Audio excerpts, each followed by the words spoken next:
Friends, നമ്മൾ ഇന്ന് 2071 time travel ചെയ്യാൻ പോവുകയാണ്. ഇത് സയൻസ് ഫിക്ഷൻ അല്ല. 2071 high tech cutting edge science and technology നമ്മുടെ ലൈഫിനെ എങ്ങനെ മാറ്റിമറിക്കുമെന്ന് നമുക്ക് നോക്കാം. അപ്പോൾ ഈ വീഡിയോ ഇഷ്ടപ്പെട്ടാൽ ലൈക്ക് ചെയ്യാൻ മറക്കണ്ട. ഇനിയും ഇതുപോലത്തെ വീഡിയോസ് കാണാൻ നമ്മുടെ ചാനൽ സബ്സ്ക്രൈബ് ചെയ്യാനും മറക്കണ്ട. ഈ കാണുന്നതാണ് മ്യൂസിയം ഓഫ് ദി ഫ്യൂച്ചർ. ഭാവിയിലേക്ക് നോക്കുന്ന കണ്ണിൻ്റെ രൂപത്തിലുള്ള ഈ മ്യൂസിയം ലോകത്തിലെ തന്നെ ഏറ്റവും മനോഹരമായ മ്യൂസിയമായി അറിയപ്പെട്ടു കഴിഞ്ഞു. ഒരു കോർണറോ പില്ലറോ ഇല്ലാത്ത 7 നില ബിൽഡിംഗാണ് ഈ മ്യൂസിയം ഓഫ് ദി ഫ്യൂച്ചർ. ഈ ഒരു ബിൽഡിംഗ് നമ്മൾ സൂക്ഷിച്ച് നോക്കുകയാണെങ്കിൽ ഇതിന് ചുറ്റും അറബിയിൽ എന്തോ എഴുതി വച്ചിരിക്കുന്ന പോലെ ഉണ്ടല്ലേ. ഇത് ശരിക്കും ഇവിടുത്തെ ദുബായ് റൂളറിൻ്റെ ഒരു പോയമാണ്. അതാണ് ഇതിന് ചുറ്റും എഴുതിയിരിക്കുന്നത്. നമ്മളിപ്പോൾ മ്യൂസിയം ഓഫ് ദി ഫ്യൂച്ചറിൻ്റെ അകത്താണ്. ഈ ബിൽഡിങ്ങിൻ്റെ അകത്തും ഈ കാണുന്ന റൈറ്റിങ്സ് LED വെച്ചിട്ട് നല്ല അടിപൊളിയായിട്ട് ഇല്ലുമിനേറ്റ് ചെയ്തിട്ടുണ്ട്. ഈ റൈറ്റിങ്സ് ഒരു പ്രത്യേക പാറ്റേണിൽ ഫെയ്ഡ് ഇൻ ഫെയ്ഡ് ഔട്ട് ആയിക്കൊണ്ടിരിക്കും. ഈ ബിൽഡിങ്ങിൻ്റെ 7 നിലയും 3 ലിഫ്റ്റ് വെച്ച് കണക്ട് ചെയ്തിട്ടുണ്ട്. അപ്പോൾ നമ്മൾ ഇവിടുത്തെ ഫസ്റ്റ് എക്സിബിറ്റ് കാണാൻ പോവുകയാണെന്നല്ല, എക്സ്പീരിയൻസ് ചെയ്യാൻ പോവുകയാണ്. അപ്പോൾ ഈ കാണുന്നത് ഒരു ലിഫ്റ്റാണ്. ഈ ലിഫ്റ്റ് എന്ന് പറയുന്നത് ഒരു സ്പേസ് ഷിപ്പാണ്. ഈ സ്പേസ് ഷിപ്പിന് ചുറ്റും നിങ്ങൾക്ക് നോക്കിയാൽ അറിയാം കുറേ ഗ്ലാസ് വിൻഡോസ് ഉണ്ടല്ലേ. ഈ വിൻഡോസിലൂടെ നമുക്ക് ഈ റോക്കറ്റിൻ്റെ എക്സ്റ്റീരിയർ കാണാൻ പറ്റും. ഓക്കെ, അപ്പോൾ ഇപ്പോൾ കാണുന്നത് നമ്മുടെ ഈ ഒരു സ്പേസ് ഷിപ്പ് ടേക്ക് ഓഫ് ചെയ്തുകൊണ്ടിരിക്കുകയാണ്. ടേക്ക് ഓഫ് ചെയ്യുന്ന സമയത്ത് ചുറ്റും നോക്കുകയാണെങ്കിൽ നിങ്ങൾക്ക് 2071 ദുബായിയുടെ ലാൻഡ്സ്കേപ്പ് കാണാൻ പറ്റും. ഈ സൗണ്ട്സും വിഷ്വൽസും എല്ലാം കൂടെ നമ്മൾ എക്സ്പീരിയൻസ് ചെയ്യുന്ന സമയത്ത് ശരിക്കും ഒരു സ്പേസ് ഷിപ്പിനകത്ത്, ഒരു റോക്കറ്റിനകത്ത് നമ്മൾ മുകളിലോട്ട് പോകുന്ന പോലെ തന്നെ തോന്നും. അത് ശരിക്കും നമ്മൾ എക്സ്പീരിയൻസ് ചെയ്യേണ്ട ഒരു ഫീൽ തന്നെയാണ്. ഇനി ഈ റോക്കറ്റ് മുകളിലോട്ട് പോകുന്തോറും നമ്മുടെ ഭൂമി കുഞ്ഞായി വരും. ഓക്കെ, നമ്മളിപ്പോൾ സ്പേസിലെത്തി. ഇനി നമ്മൾ എങ്ങോട്ടാണ് പോകാൻ പോകുന്നത്? നമ്മളിപ്പോൾ ഒരു സ്പേസ് സ്റ്റേഷനിലേക്ക് ഡോക്ക് ചെയ്യാൻ പോവുകയാണ്. ഇപ്പോൾ നിങ്ങൾക്ക് ചുറ്റും നോക്കിയാൽ അറിയാം, പുറമേ കാണുന്നത് ഒരു സ്പേസ് സ്റ്റേഷനാണ്. ഈ സ്പേസ് സ്റ്റേഷനിലേക്ക് നമ്മുടെ ഈ ഒരു സ്പേസ് ക്രാഫ്റ്റ് ഡോക്ക് ചെയ്യാൻ പോവുകയാണ്. അപ്പോൾ നമ്മുടെ സ്പേസ് ക്രാഫ്റ്റ് ഡോക്ക് ചെയ്യുന്ന ആ ഒരു പ്രൊസീജിയറാണ് നമ്മളിപ്പോൾ കാണുന്നത്. ശരിക്കും പറഞ്ഞാൽ നമ്മുടെ ലിഫ്റ്റ് ഇപ്പോൾ മ്യൂസിയം ഓഫ് ദി ഫ്യൂച്ചറിൻ്റെ ഗ്രൗണ്ട് ഫ്ലോറിൽ നിന്ന് 5th ഫ്ലോറിലേക്ക് എത്തിക്കൊണ്ടിരിക്കുകയാണ്.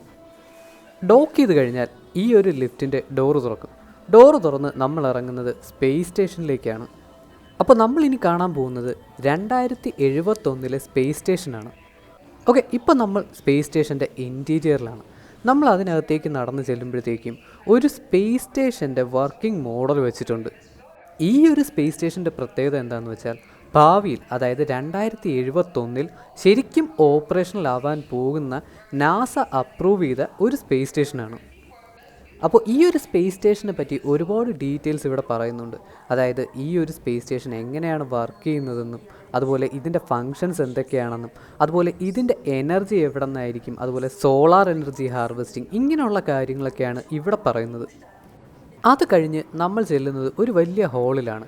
ഇവിടെ സ്പേസ് എക്സ്പ്ലോറേഷൻ, അതിൻ്റെ ഫ്യൂച്ചർ ടെക്നോളജി, അങ്ങനെയുള്ള കാര്യങ്ങളാണ് കൂടുതലും ഇവിടെ നമുക്ക് കാണിച്ചു തരുന്നതും എക്സ്പീരിയൻസ് ചെയ്യാൻ പറ്റുന്നതും. ഈ ഹോളിൻ്റെ നടുക്കായിട്ട് നമ്മുടെ സോളാർ സിസ്റ്റത്തിൻ്റെ ഒരു വർക്കിംഗ് മോഡലുണ്ട്.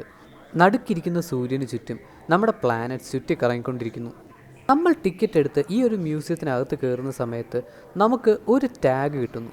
ആ ഒരു ടാഗ് സ്കാൻ ചെയ്തിട്ട് ഈ ഒരു ടേബിളിൽ നമുക്ക് ഈ ടേബിളിനകത്തുള്ള കമ്പോണൻസുമായിട്ട് ഇൻട്രാക്ട് ചെയ്യാവുന്നതാണ്. ഈ ഒരു നോബ് റൊട്ടേറ്റ് ചെയ്തും അതുപോലെ ടാപ്പ് ചെയ്തും ഈ ഒരു ടേബിളിൻ്റെ മുകളിലുള്ള കമ്പോണൻസുമായിട്ട് ഇൻട്രാക്ട് ചെയ്ത് നമുക്ക് പുതിയ പോസിബിലിറ്റീസ് എക്സ്പ്ലോർ ചെയ്യാൻ പറ്റും. സ്പേസ് സ്റ്റേഷനിലെല്ലാം നമ്മൾ എക്സ്പ്ലോർ ചെയ്തിട്ട് തിരിച്ച് നമ്മൾ ഭൂമിയിലേക്ക് വരാൻ പോവുകയാണ്. ഈ കാണുന്നത് നമ്മുടെ സ്പേസ് ഷിപ്പ് നമ്മളെയും കൊണ്ട് ഭൂമിയിലേക്ക് ലാൻഡ് ചെയ്യുമ്പോൾ ഉണ്ടാകുന്ന കാര്യങ്ങളാണ്. ഈ കാണുന്നത് നമ്മൾ നേരത്തെ കണ്ടതുപോലെ 2071 ദുബായാണ്. ഇവിടെ നിങ്ങൾക്ക് നോക്കിയാൽ അറിയാം, പാം ജുമേറയൊക്കെ കാണാൻ പറ്റുന്നുണ്ടല്ലേ. ഒരു കാര്യം ശ്രദ്ധിച്ചാൽ അറിയാം, നമ്മൾ ഇപ്പോഴത്തെ ദുബായും 2071 ദുബായും തമ്മിൽ നല്ല വ്യത്യാസമുണ്ടല്ലേ. ടേക്ക് ഓഫ് ചെയ്ത സമയത്ത് നമ്മൾ ഒരുപാട് ഫ്യൂച്ചറിസ്റ്റിക് ആയിട്ടുള്ള ബിൽഡിങ്സ് ഉണ്ടായിരുന്നു. അതുപോലെ ഇപ്പോൾ ഇവിടെ നോക്കിയാൽ അറിയാം, പുതിയ കുറേ മാൻമെയ്ഡ് ഐലൻഡ്സ് വന്നിട്ടുണ്ട്. നമ്മുടെ സ്പേസ് ഷിപ്പ് ഇപ്പോൾ ലാൻഡ് ചെയ്യാൻ പോകുന്നത് ദുബായിലെ ഒരു ആർട്ടിഫിഷ്യൽ ഐലൻഡിലുള്ള ഒരു ലാൻഡിംഗ് പാഡിലേക്കാണ്. അപ്പോൾ ഈ ഒരു ലാൻഡിംഗ് പാഡിൽ നമ്മൾ സേഫായിട്ട് ലാൻഡ് ചെയ്യുകയാണ്. ഓക്കെ ഗൈസ്, അപ്പോൾ ലാൻഡ് ചെയ്ത് കഴിഞ്ഞു. ഇനി നമ്മൾ പോകാൻ പോകുന്നത് ആമസോൺ കാടുകളിലേക്കാണ്. ഇവിടെ നേച്ചറിൻ്റെ ഇമ്പോർട്ടൻസ്, സസ്റ്റൈനബിൾ ഡെവലപ്മെൻറ്റ്, ഇപ്പോൾ ഉള്ള ടെക്നോളജിയും ഫ്യൂച്ചർ ടെക്നോളജിയും യൂസ് ചെയ്തുകൊണ്ട് നേച്ചറിനെ എങ്ങനെ പ്രിസർവ് ചെയ്യാം എന്നുള്ള കാര്യങ്ങളാണ് നമ്മളിവിടെ കാണാൻ പോകുന്നത്. ഇനി നമ്മൾ കാണാൻ പോകുന്നത് ശരിക്കും മെസ്മറൈസിംഗ് ആയിട്ടുള്ളൊരു കാഴ്ചയാണ്. എന്നോട് ചോദിക്കുകയാണെങ്കിൽ മ്യൂസിയം ഓഫ് ദ ഫ്യൂച്ചർ എന്ന് പറയുന്ന ബിൽഡിങ്ങിനകത്തുള്ള ഏറ്റവും ബെസ്റ്റ് എക്സിബിറ്റ് ഇതാണ്. എൻഡേഞ്ചേർഡ് ആയിട്ടുള്ള, അതുപോലെ എക്സ്റ്റിങ്ക്റ്റ് ആയിപ്പോയ, അതുപോലെ ഇപ്പോൾ നിലവിലുള്ളതുമായിട്ടുള്ള ഒരുപാട് ജീവികളെയും ചെടികളെയും നമുക്ക് ഈ ഒരു ഹോളിൽ കാണാൻ പറ്റും.